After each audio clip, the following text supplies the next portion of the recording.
Okay. So again, today we're going to be discussing answering difficult interview questions. My name is Courtney Walker, again, Partnership Manager with the Workforce Solutions of East Texas. It is the mission of the Workforce Solutions East Texas Board to improve the quality of life in this area through economic development by providing a first-class workforce for present and future businesses. Our objective today is to assist the interviewer through navigating difficult interview questions. If any of you all were on the webinar yesterday, we kind of talked a little bit about preparing for the interview and setting yourself up for success, getting to the interview. Today is really going to help you when you're in the job interview, when you're having to overcome any objections to your job history or your skills and abilities, maybe gaps in your employment, things like that. Today, I really hope to be able to give you all some tools to navigate those questions.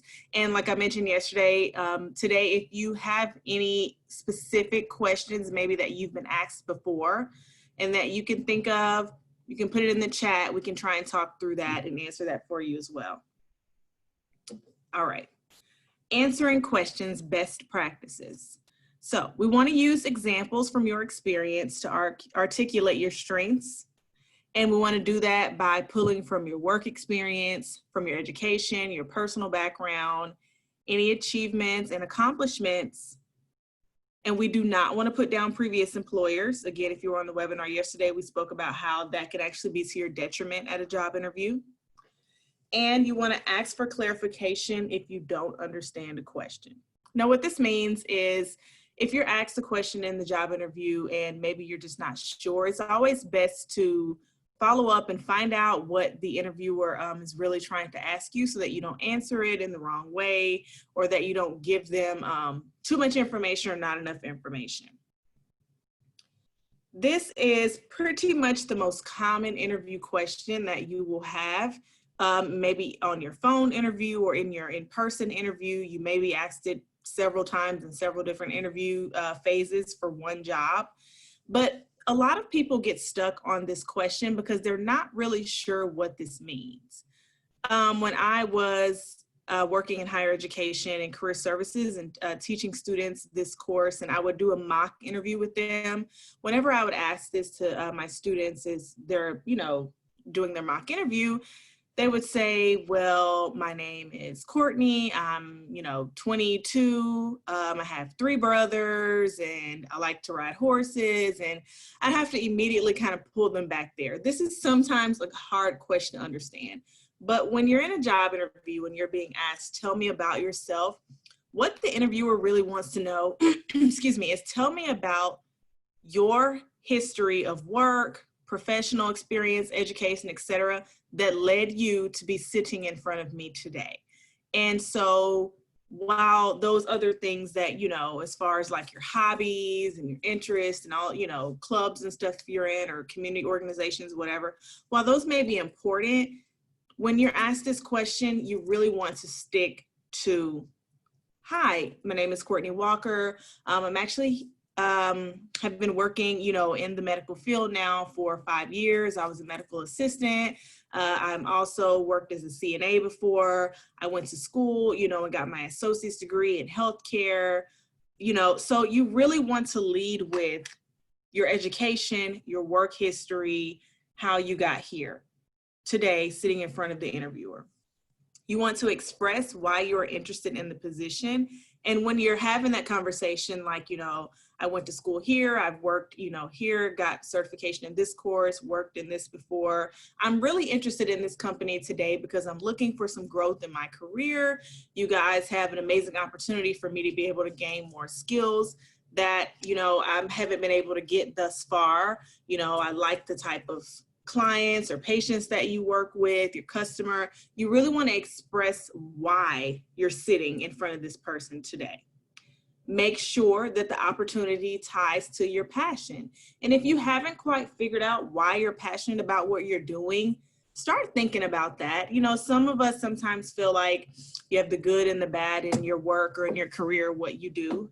Try and really sit down and think about the good in what you do what drives you to do it every day, what motivates you, what really kind of creates that passion in you. Because when you are sitting in front of an interviewer telling about yourself, they really want to be compelled by the passion that led you to this company.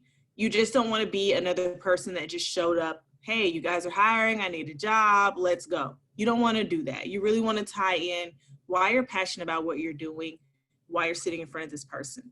And again, what excites you about working for them. If you were on the call yesterday and we talked about doing research on the company before the interview, this is a good way for you to kind of show that you've done the research, you know, you've kind of done a little background and history on them, and you can really kind of tie in from the research that you've done. I saw on your guys' website, you know, that you're looking to expand your company and do these things, you know, and I'm really excited to be able to do that and use my skills to contribute in your growth, et cetera. So you really want to kind of tie in that research you've done into why you're excited for the interview and to be able to possibly work with this company. Have you ever done this type of work before? So sometimes this is obvious on your resume, on your job application. It's possible you could be stepping out of your comfort zone a little bit into a different, you know, position, maybe into a different field. Maybe you're looking to kind of grow or move up or just totally do something different. If you have done the work like this before, now is your time to brag. Brag on how well you've done it. You know, if you've done it for a significant amount of time, you can talk about, you know, the amount of time that you've done it and how you've gotten better at it, how you've chosen to grow in the field. Share all of your prior experience and be able to really use this time to just totally highlight yourself. If you have not, make it known that you are flexible and a versatile individual. One thing that companies value sometimes, even over having a person who maybe knows how to do the work, they want to have someone who's flexible and kind of willing to kind of pick up on things, learn quickly, move around into different departments. That actually is sometimes will give you a better edge on employment than maybe even someone who's done it the same way for the same amount of years. Again, kind of when I was working in college, higher education, and when students would graduate and go to we'd help them get employed in certain jobs, certain companies would say, I want to hire a fresh candidate that has not worked anywhere else, you know, because I want to get them, you know, when they're just ready to learn, they're super flexible, they can pick up on things. So this is actually not something that will work against you. You just have to make it known that, hey, yeah, I've not done this before, but listen, previously in my job, I had never done that before. I picked up on it really quickly. I got well at it. You know, I was able to train other people on how to do it. This is a time for you to talk about those things. You want to demonstrate also from your background or credentials that you can adapt quickly to new challenges. Again, very important, can sometimes be even more important than a person having a ton of experience. And you want to document examples that confirm these assertions. So it's enough to just say, I've learned these things, you know, I promise you I'm a very fast learner, I'm a quick learner, you know, I work hard, etc. If you have examples, again, from previous employment, from, you know, different things that you've done, try and bring those examples forward. Tell about a time where you did this thing so that you can really kind of, you know, convince the interviewer a little bit more. And then lastly, prove your worth. Again, this is a time, you know, the tell me about yourself question, the have you ever done this type of work before question. These can really be an opportunity for you to really sell yourself. Next, why have you chosen this particular industry?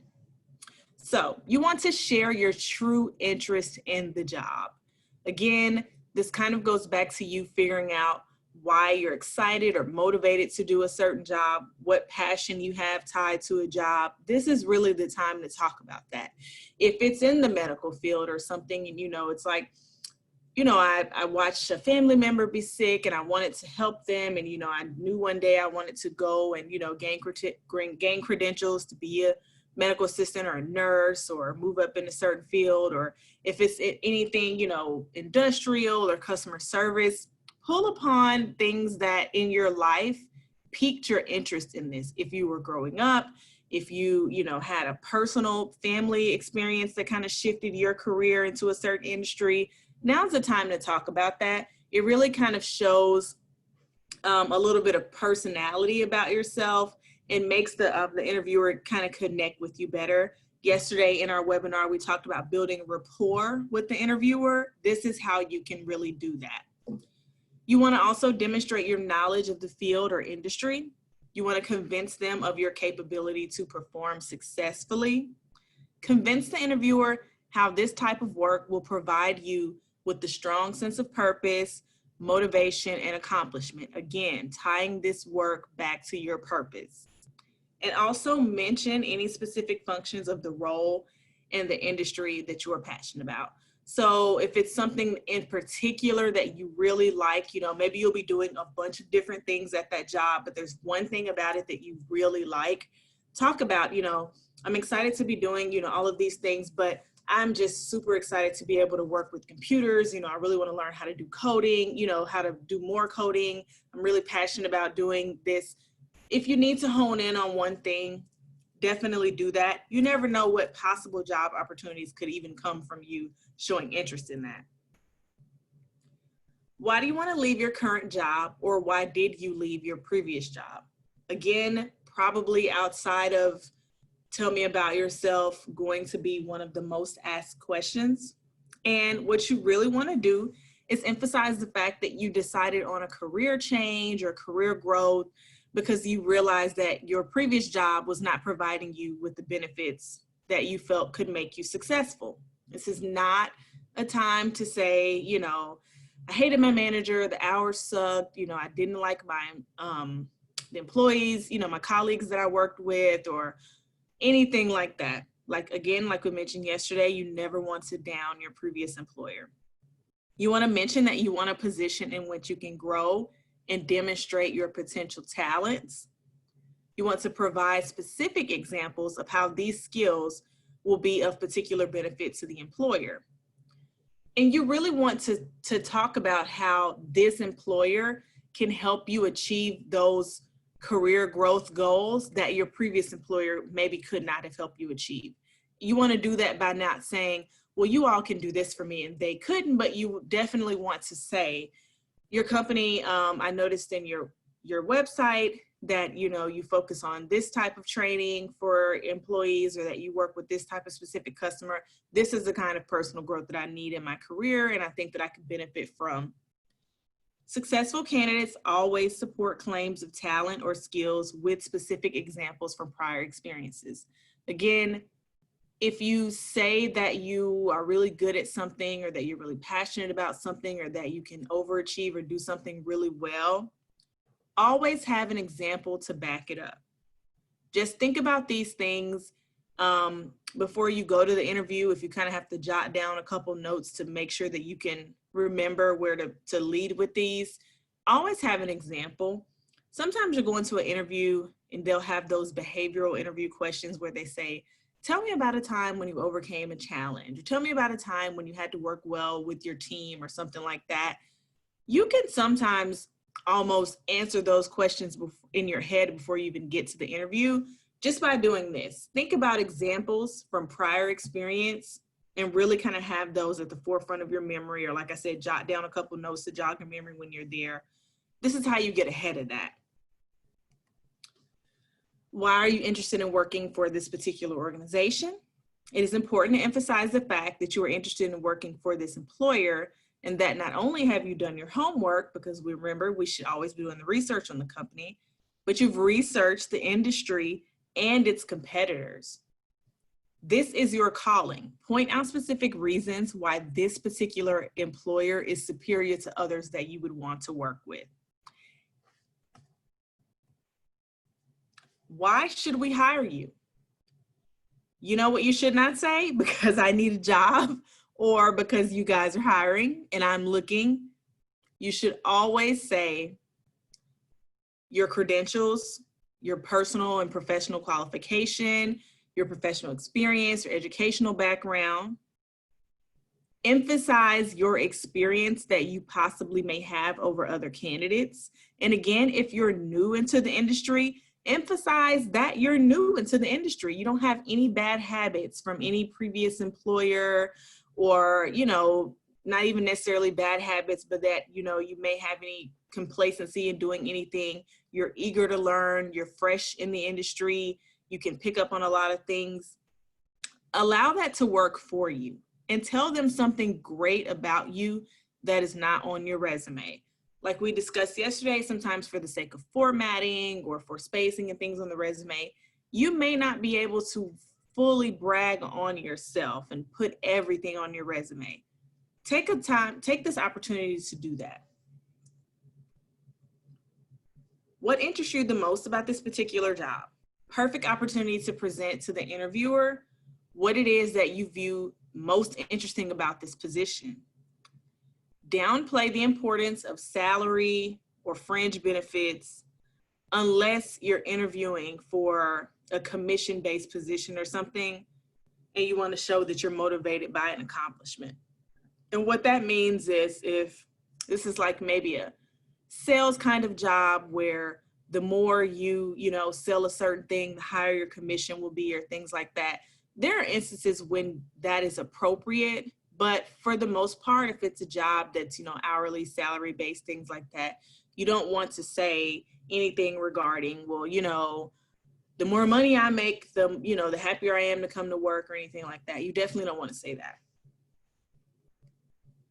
What is your greatest weakness? I like to call these areas of opportunities, not necessarily weaknesses, opportunities for growth. I don't necessarily, if I'm in a job interview, if it's asked of me, hey, would you consider your weakness? I reword it, and, I will say, well, there's some areas that I feel like maybe I can improve upon, or some areas of opportunity for growth for me. These are actually, think about your weaknesses that are actually strengths for the particular position. So customer service oriented position, my greatest area of opportunity or weakness is that I have become disappointed when a customer is upset. However, that motivates me to provide exceptional customer service. Now, you always want to discuss, if you're going to talk about anything that you feel is a weakness or area of opportunity, you never want to be able to list a weakness without listing something that you're doing to fix it. So you never just want to say, well, in this next one, maybe for a bookkeeper, medical billing and coding, etc. Well, my greatest detail is that, my greatest weakness is that sometimes I can fixate on the details of a project, and it takes me a long time to get it done because, I really want to make sure that it's right. You don't just want to say that and leave it at that. Yeah, it takes me a long time sometimes to finish things because I'm a perfectionist. You can also say, however, I've been complimented on the accuracy and the precision of my reports, and I'm working to try and scale back on the amount of time that I can do that. So you always want to try and give an alternative to that weakness. How would other people describe you? This is a very important question as well. Typically, they would ask, when they ask this question, it's more so, how would your past supervisors or managers or directors describe you? How would your coworkers describe you? Think of this more in professional terms. You want to inform the interviewer that you're easy to get along with coworkers, that you have achieved the respect of your subordinates. If you were in a management or, director position, supervisor position, it's important to know that the people who actually report to you respect you and actually like working for you, and not just maybe aren't fearful of you because you'll fire them or something. And any previous instructors at school, any other supervisors, anyone who has maybe had a role of oversight in your life, how would they describe you? You want to articulate again that you work well with other people.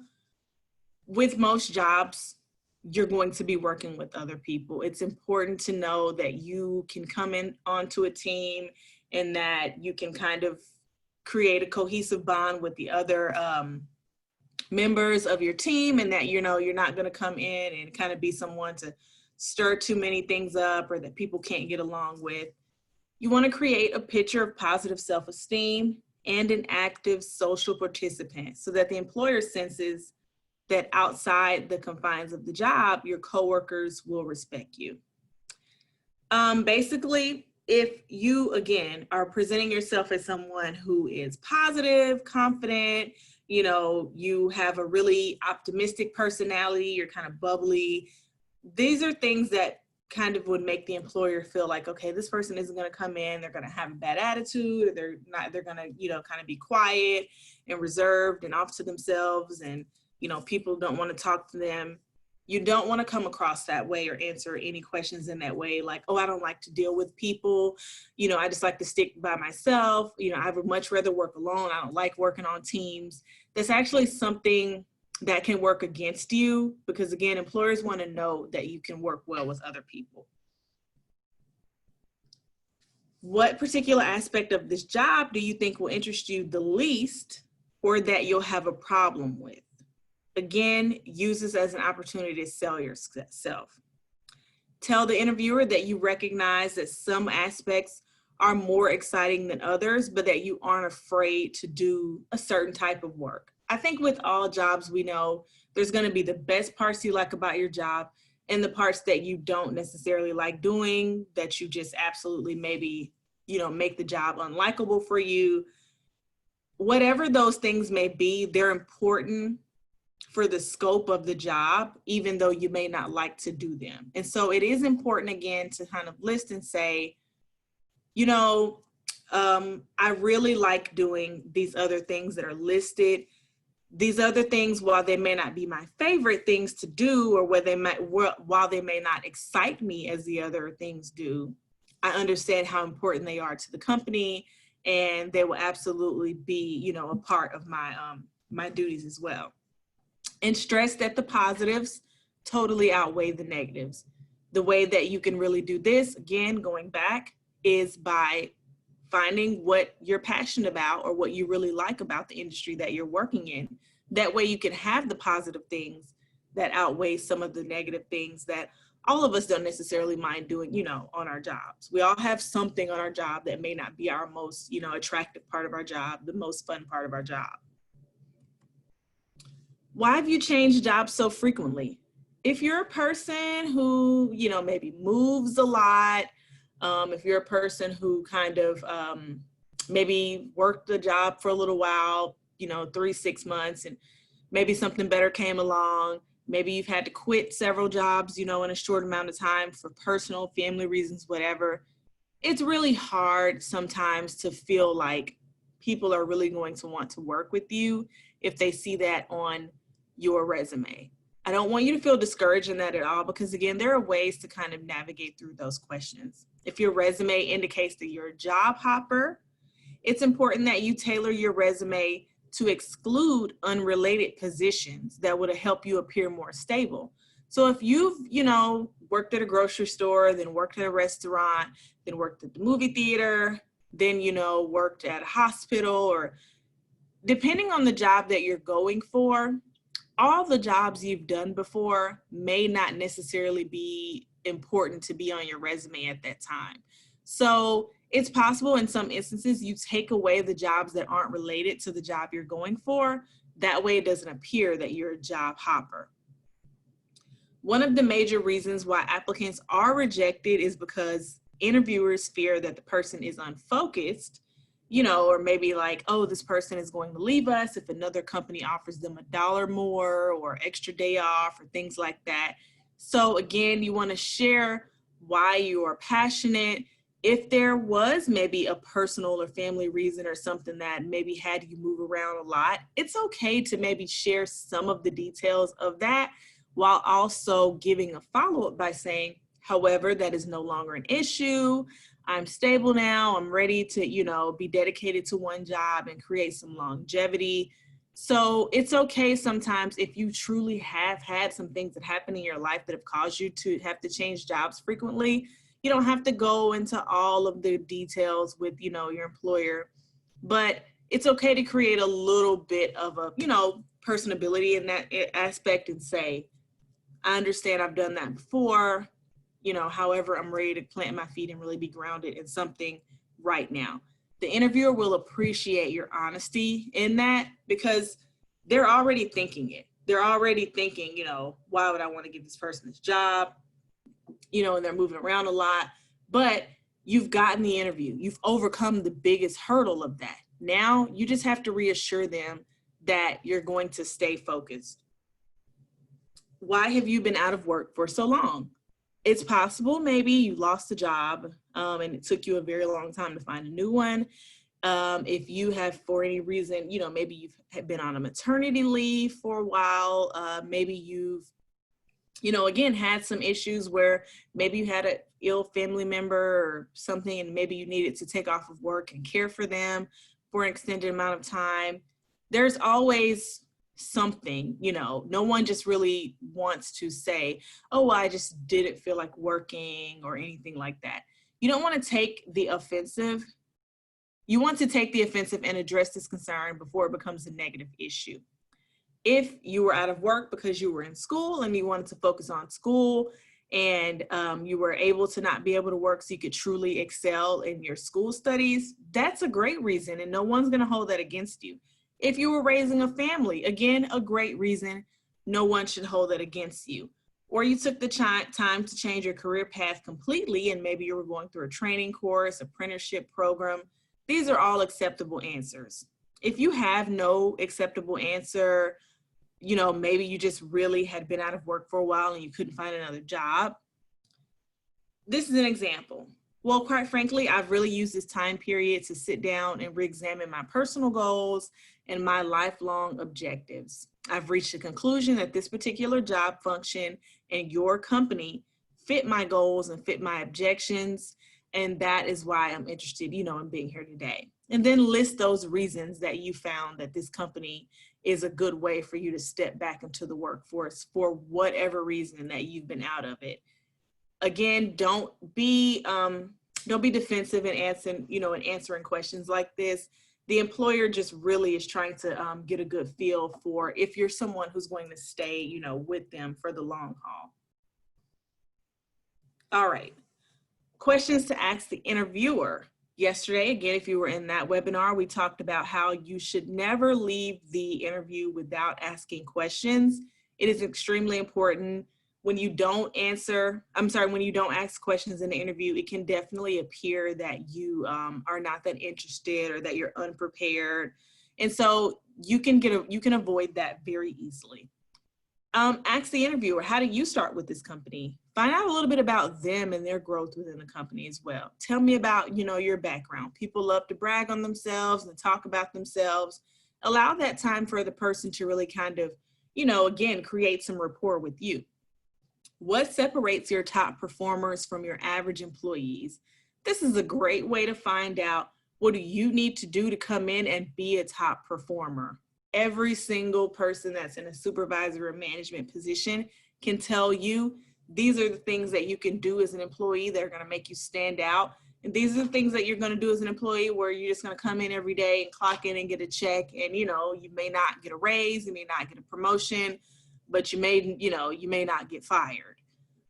What kind of promotion opportunities are there for top performers? Again, very important to know if you're on a path to career growth and excelling within your area. What are the most important attributes that you're looking for in a candidate?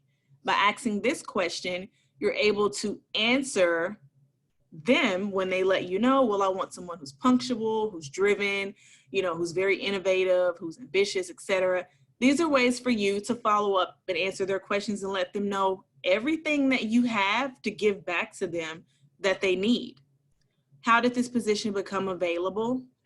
Again, yesterday we kind of asked about maybe who held this position before. This is another one. How did this position become available? This lets you know maybe if the person you're replacing got a promotion and maybe they're going to be like, you know, your new supervisor, or maybe they've moved up and on with the company. You'll know maybe if this person, you know, quit for any reason, got fired, you know, depending on how the company, you know, the interviewer answers it. This kind of lets you know what happened to lead you here to this position. Maybe the position became available because the business is growing and they had to double the amount of positions that they had. That lets you know, okay, this company is really moving on the up and up, and I'll have some stability and security here. When will you be making a final decision? Very important way to kind of, let yourself know when you leave out of that interview that day. I'll know something in a week. I'll know something in a few days. I'll know something by email, by phone call. You never want to leave uncertain about that next step. And then, do you have any concerns about me for this position? Another way for them just to say, if they maybe are a little bit hesitant about your skills and ability to do the job, or maybe you're the person who's been a bit of a job hopper, maybe you're the person who's been out of work for a while, just for you to kind of go back and double down on the things that we discussed, just to make sure that you can reassure the interviewer at that time. All right. Does anyone have any questions for me right now? Does anyone have anything that they want to know regarding any tough interview questions or anything that you may have had before that I didn't cover, something that maybe you feel you can anticipate as being a tough question for you, anything like that? You can put it in the chat, or you can, okay, Alexis, I see you raise your hand. If you want to unmute yourself, or if you want to just ask your question in the chat, go ahead.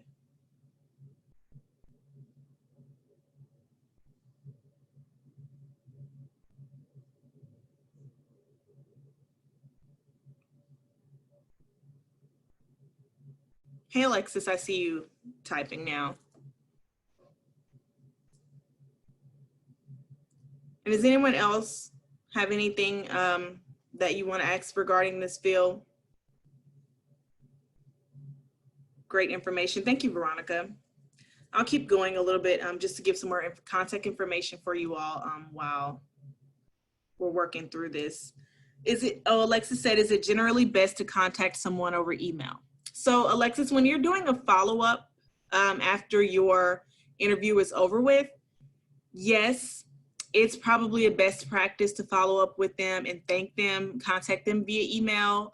Typically, the person who's interviewing you, they may be really busy, or, they may be interviewing other people. They may be running a department or a business, or, whatever. Yes, email is probably the best way. This gives people time to respond to you, within maybe 24 or 48 hours or so. If you're just thanking them for the interview, which we discussed yesterday, thank you for your time and the opportunity to be able to, sit with you and discuss your company, you probably will not receive an email back, but it is best practice generally to email them. You can always just ask as well, what's the best way that I can follow up with you, and let them tell you, oh, call me next week if you haven't heard anything, or, oh, they may, email me. It's okay to ask, the interviewer, what's the best way that I could follow up with you after the interview, just so that you're sure. But email, generally, I would say is the best contact. All right. You can contact us at the Workforce Solutions East Texas at our website, easttexasworkforce.org. On our website, we have tons of information regarding the webinars that we've been doing daily, Monday through Friday at 11 o'clock every day.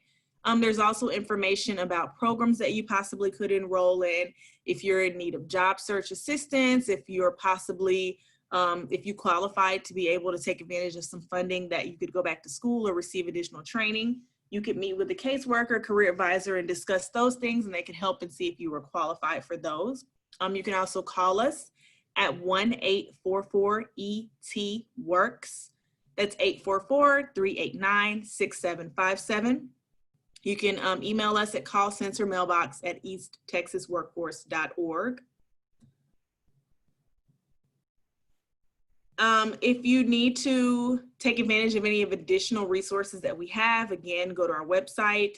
But also, if you want any more information similar to some of the webinars that we've been conducting, we have a great website that you can take advantage of toolkits with a resume builder. There's an interview simulation trainer where you can kind of record yourself interviewing and kind of, watch your behavior and your quirks and things to kind of get the nerves out. It's CareerEdgeEastTX.com. All you need to do is put in your email address and create a password, and you'll have access to tons of different tools that will help you in your career and professional development, your job growth. And also follow the Workforce Solutions East Texas on Facebook, on Instagram, and on LinkedIn. We interact on all of those platforms as well. You can inbox us, anything like that. And lastly, would love if you could take this survey for us. This helps us understand if what we're doing here is helpful, if there's additional things that we should cover. This just lets us know how to better serve you by presenting this information to you. So we would love it if you could take this survey for us by following this link. If you have a QR scanner, you can also scan that at this time. And if there isn't anything else, then we'll go ahead and end this chat today. If you think of any follow-up questions, you guys want to reach out to us on any of our social media platforms or anything like that, please feel free so that we can help you and answer more questions for you. You can tune in tomorrow for another webinar at the same time. And we appreciate you so much. Stay safe and healthy, and we will see you all tomorrow.